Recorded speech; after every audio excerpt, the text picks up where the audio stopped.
We're going to talk about how to find the arc length of a circle. And it's actually very easy. If I have a circle that has a central angle like that, we call the angle the Greek letter theta. You're going to get real used to seeing that Greek letter theta. We use it a lot in trigonometry. That's the Greek letter theta. Of course, this is the radius of the circle. And the letter we use for the length of this arc is S. And there's a very simple little formula that relates those three. And it is theta equals S divided by r. The arc length divided by the radius will give you the measure of the angle, but make a big note to yourself, this is radians only.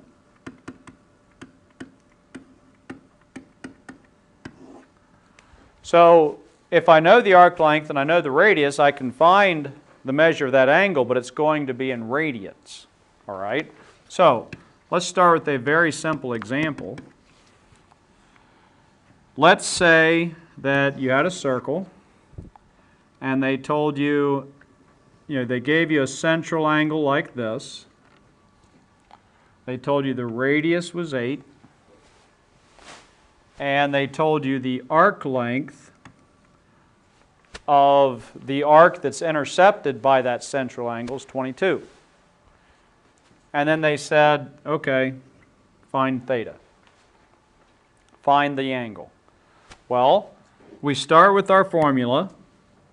Theta equals S over R. I put in my arc length, which is 22. I put in my radius, which is 8. Do the division. I'll just do it for you. It's 2.75.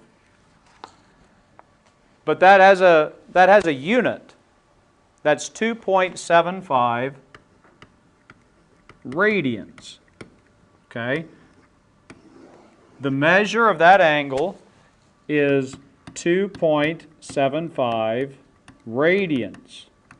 And that does make sense, doesn't it? Because if I had a 180-degree angle, wouldn't that be pi radians, which is 3.14? And this is just a little bit less than 180. All right, so 2.75 radians makes sense. We just have one more short example. On this circle, they give you the angle, but they give it to you in degrees. 120 degrees central angle.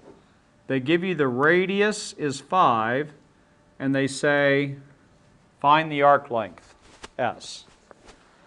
Now, the moment you see this problem, you do not want to go to theta equals S over R. Why? I need to switch out the degrees to radians. So I need to take this 120 degrees and multiply it by pi over 180 so that I can switch it to radians. That formula only works with radians. So I can divide both of these by 60. Divide both these by 60. 120 divided by 60 is 2. 180 divided by 60 is 3. So that angle in radians is 2 pi thirds. This is the same thing as 2 pi thirds. Now we're ready to use the formula. So theta equals S over R. This time I know theta. Theta is 2 pi thirds equals the arc length S, which I don't know, over the radius, which is 5. I guess you could either cross multiply or you could just multiply by 5. Multiplying by 5 is probably quicker. Multiply this by 5, this by 5. So those 5's cancel. Put the 5 over 1, and you have 10 pi thirds is the arc length. That is the length of that arc up here around this circle. And we're going to stop there for today.